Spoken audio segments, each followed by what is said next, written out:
Well, we have some pleasant jazz on a Monday morning. I guess I should have had the Judson University fight song ready or something, yeah. but maybe at the next break. It's 9:06 here at WRMN. Welcome back to the Studio 14 on a Monday morning. And this is going to be kind of a sports hour here on the show. About 9:30, we're going to actually have White Sox baseball that we cover here at WRMN. They're playing a morning game because it's Patriots Day, and they're in Boston to take on the Red Sox and the Marathons this morning and all of that. So our pregame starts at 9:30 and the actual first pitch at 10:10 this morning.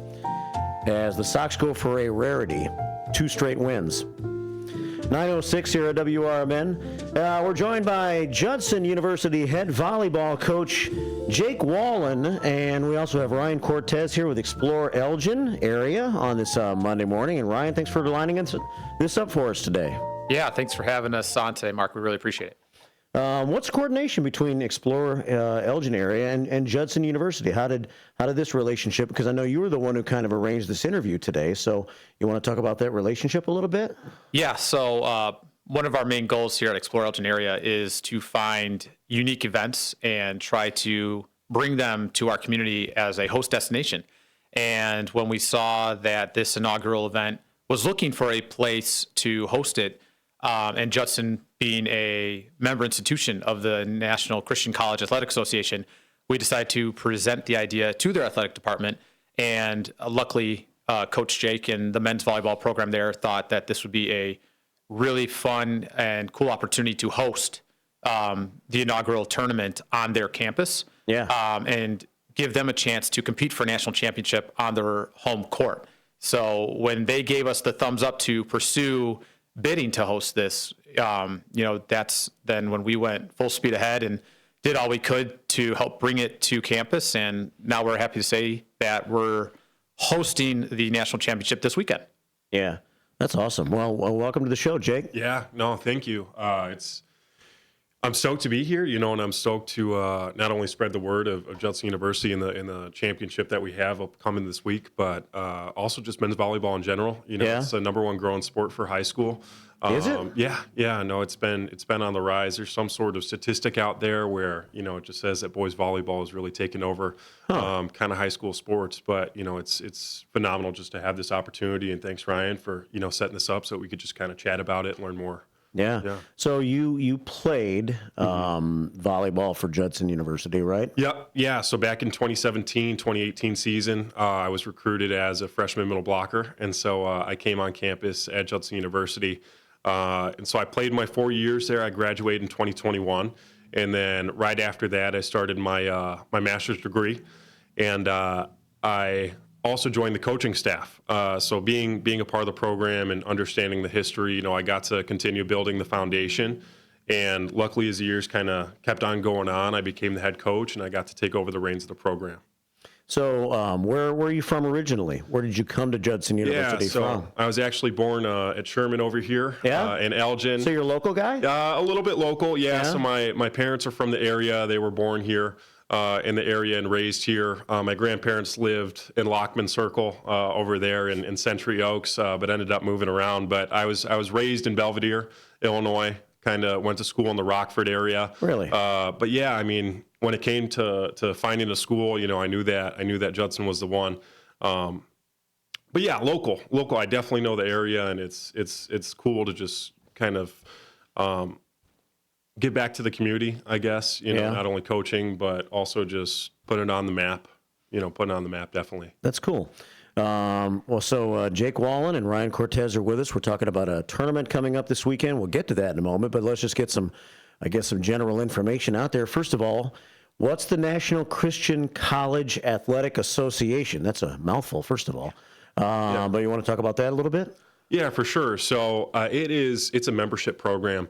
And so it's something that universities could be a part of. And, Judson University is a NAI affiliated university for their athletics. But there's also NCAA, which is Division I, Division II, Division III, so on and so forth. Right. And so it is basically this big thing where all these universities could hop in and join membership in I guess, celebration of Christ. It is a Christian-based organization. And So this weekend we're going to be hosting some Division II teams. They're going to be coming to the tournament, another NAI program, and then we will also be a part of the tournament. So it's a growing organization. This is the first year, which maybe we mentioned it so far, that the men's volleyball national championship is happening for the NCCAA. But Ryan, do you have any other information about the NCCAA on your end? Well, I just saw that Judson was a member institution. And so with that being said, we saw this as an opportunity to be able to maybe host national championships and give that spotlight to both Judson University and Elgin, Illinois itself.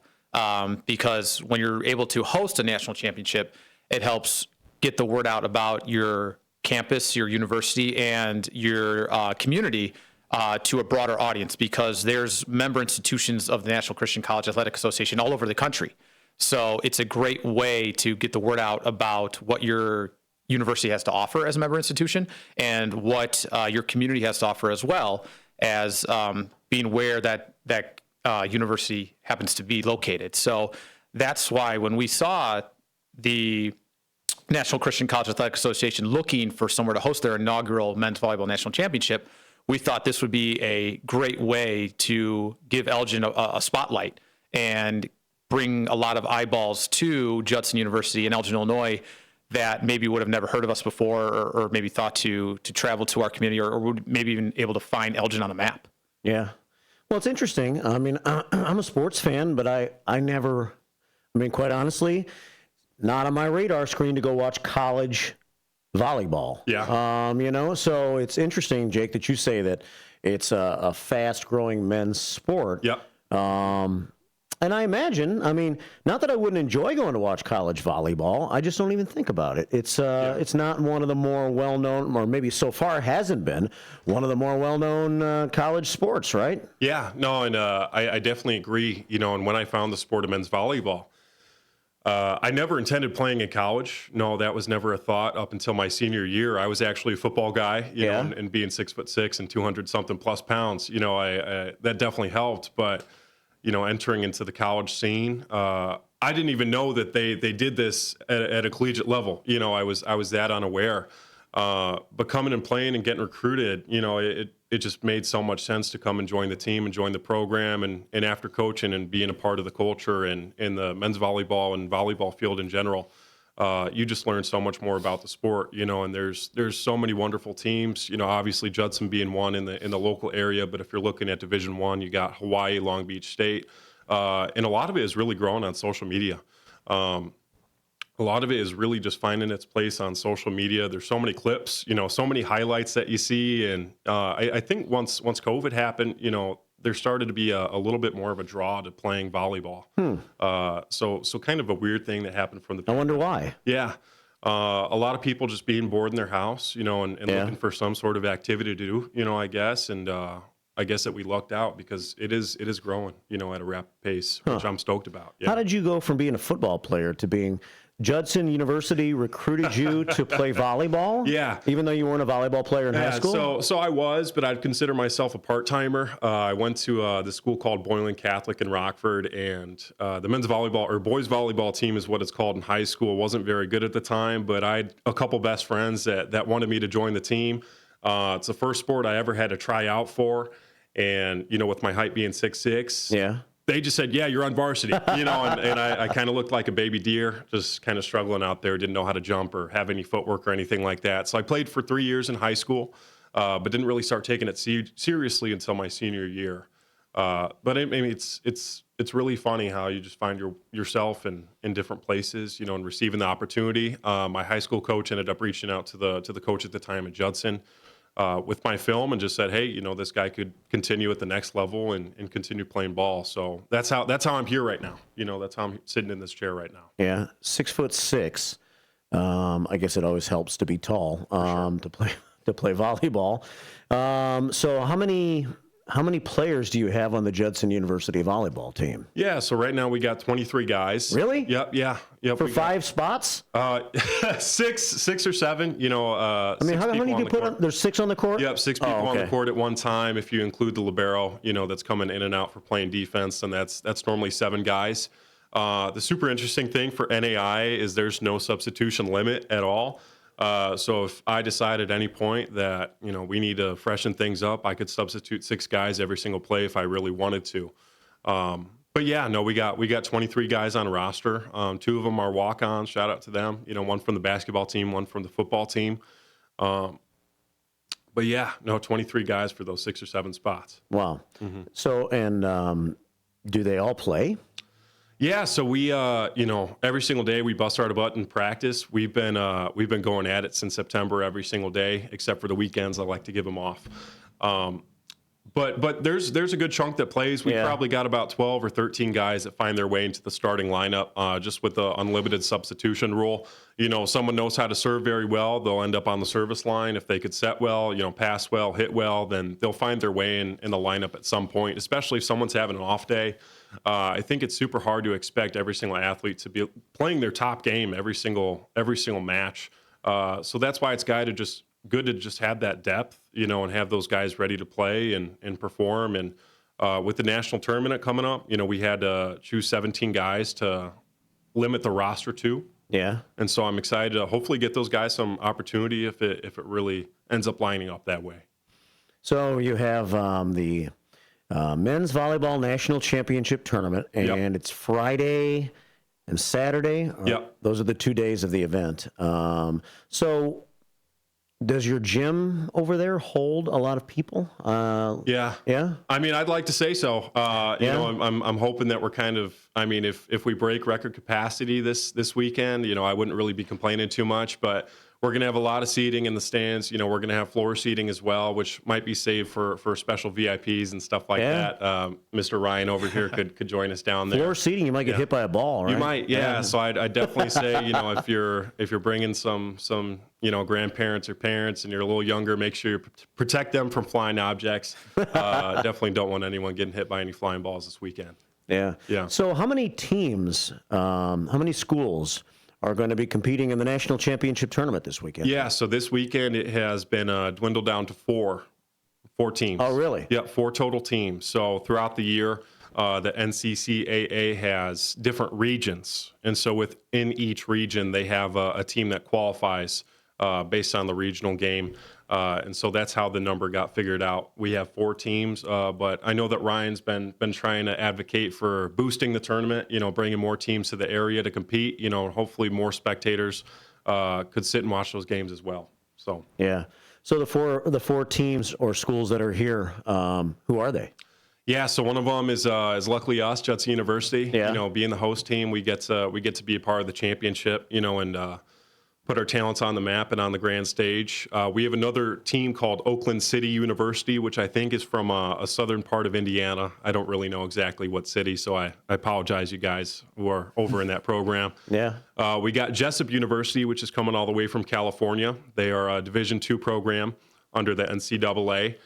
And this is actually their first year for a program, but they have a couple stud athletes, a couple transfers from Division I schools, as well as other NAIA schools that are pretty solid. And then also Roberts Wesleyan University, which is over from New York. Really? Yep. Yeah. So national tournament, luckily we got teams that are representing different states, different regions, the West, the East, and the Midwest, and everything in between that. Yeah.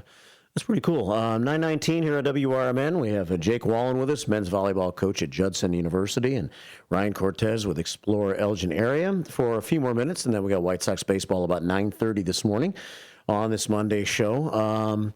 So is it free to come watch the games this weekend, or what's the as you invite the public, you want to break it down a little bit for what the public should know? Yeah, so a tournament is fairly inexpensive. Okay. Don't want to say expensive. If you get a 2-day pass, I think it'll cost you like $12. A 1-day pass is probably around $7 or something like that.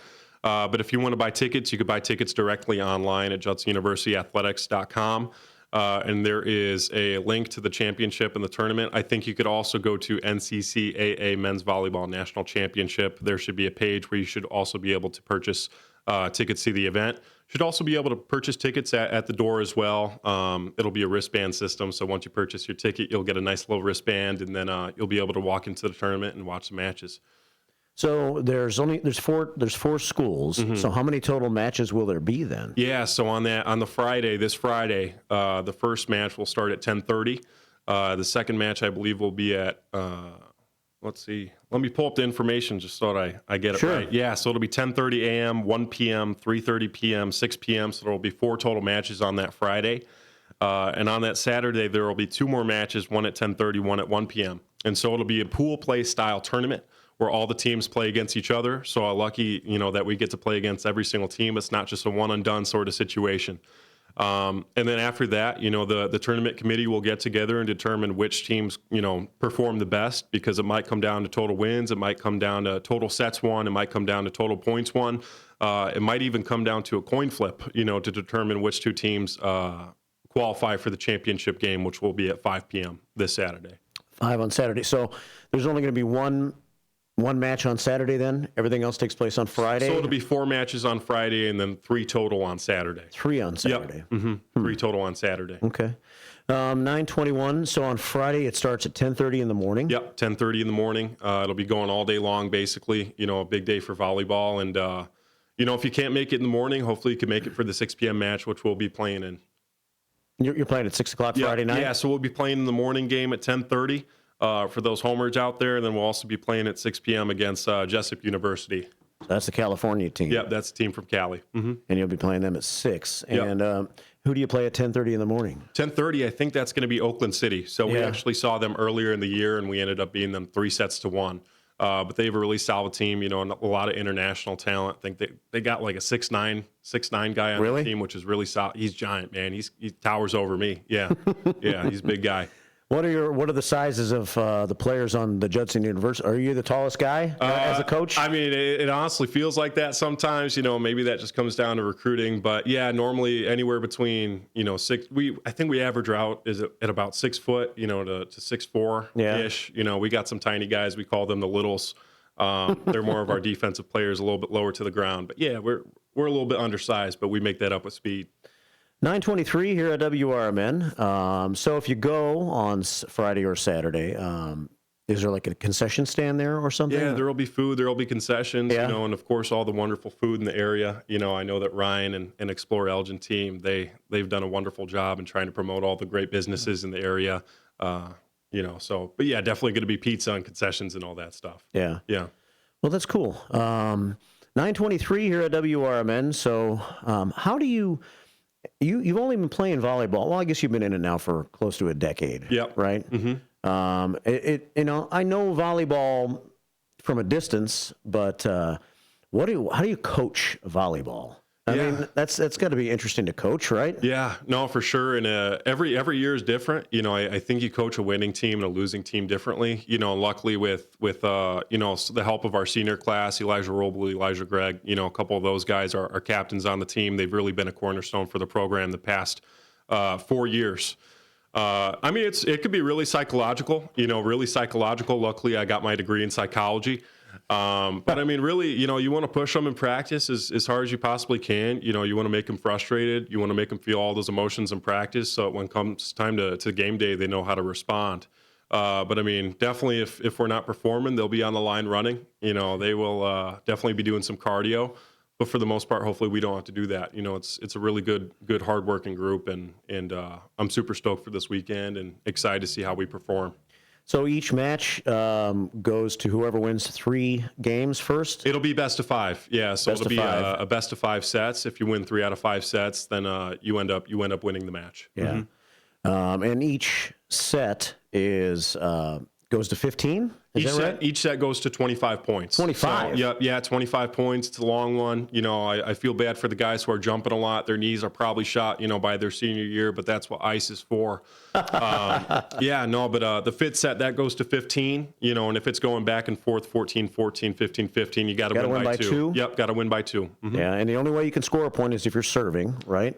So that actually changed. Yeah. Oh, okay. Yeah, you could, see, this is good because for those that haven't gone to see volleyball before, or even for me who thought I knew the rules of volleyball, but it's you don't have to be serving to score anymore. Nope. Yeah, no, that changed. I don't know when, but you could score honestly in a crazy amount of ways, serving, putting the ball down, leaving the crater in the floor. Hopefully we're going to see a lot of big hitters this weekend because men's volleyball, it's so powerful, man. When you watch the women's game and the men's game, they're both completely different. Women are more technical. The rallies last a little bit longer, but when it comes to men, it's just, who's the most powerful, who could put the biggest crater in the floor. Yeah. Yeah, for sure. Yeah. So it'll be a really great sight to see, this weekend. Yeah. Well, I was just thinking about it. So a point is scored on every play then. Yep. Mm-hmm. And that's probably why they maybe instituted the non-serve team to be able to score too, because it makes the game go a little faster, because otherwise it could be, trading serves all day long and nobody's scoring. Yep. Yeah. I mean, Division I matches, and it's not like it for us, but I think there was a match maybe a couple months ago where there was, 30, 40 plus missed serves in the game, so, I wish I could give you the exact date when they changed that rule, but yeah, for sure you could change in multiple different ways. Yeah. 927 here at WRMN. So when you substitute freely throughout the game? Do you make different substitutions as the game is going on then? Yeah. And with substitutions, definitely throughout the game, whenever there's a dead ball or time in between each point, you could have someone go up to the substitution line and sub into the match. And again, with NAI having unlimited substitutions, there's been times where I've subbed 4 or 5 people into the game at a time. It really depends. It slows down the pace. You talk about coaching. I think you could use that substitution rule to your advantage, especially if you're down a couple points and don't have any timeouts. You could slow the game down, have a couple guys go in and sub and take their time and really slow the pace and slow the momentum down. Well, we're down to the nitty-gritty here. Ryan, appreciate you scheduling the interview today. Anything else you want to say about this upcoming weekend here? Well, I just want to first say thanks, Mark, again, for having both of us on today to talk about the national championship coming to Elgin. And the exciting thing, too, is it's also going to be hosted here on campus next year as well. So the National Christian College Athletic Association came into a 2-year agreement with Judson University when they decided that Judson was going to be the host campus for the tournament. So hopefully we see back-to-back national championships from Judson University. But this, got to win the first one first. Yeah. But yeah, we just hope that as many community members come on out to Judson's campus to check out all the matches that are happening on Friday and Saturday as possible. I know it's a ticketed event, but it's really budget friendly when it comes to the cost of admission. Yeah. And there's a lot of volleyball going on all day Friday, all day Saturday. So a lot of matches to see, a lot of talent to check out. And it's something that I think if you are have never seen men's volleyball in person before or women's volleyball either, this is a great opportunity locally to check that out at a really high level. And I think it'll give people, I think, a lot of excitement about the sport that they didn't know that they could have. So we hope to see them all there starting Friday at 10:30 in the morning. 10:30 on Friday, and what time does it start on Saturday? It will also be at 10:30 on 10:30 both days. Yep. Okay. Well, awesome. Well, it's nice to meet you, Jake. Thanks for coming in. Good luck this weekend. It's been a pleasure. Thank you. Yeah. Sounds like a lot of fun. Yeah. And if people want to find out more about Judson Volleyball, I guess you go maybe to the website, perhaps? Yeah. Go to the website. Check us out at Judson Men's Volleyball on Instagram. We'll be posting the schedules, put out a lot of content. And definitely check out NCCAA Men's Volleyball. And there will be the home page. And you can see the whole entire tournament schedule and every single piece of information that you could need. Awesome. Yep. Thanks for coming in. Yeah, it's been a pleasure. Thank you for having us. It's coming up on 9:30, and I believe we're going to switch into White Sox baseball mode here in just a moment. So stay tuned for baseball. I'll talk to you tomorrow morning at 6 a.m. right here on WRMN on a Tuesday.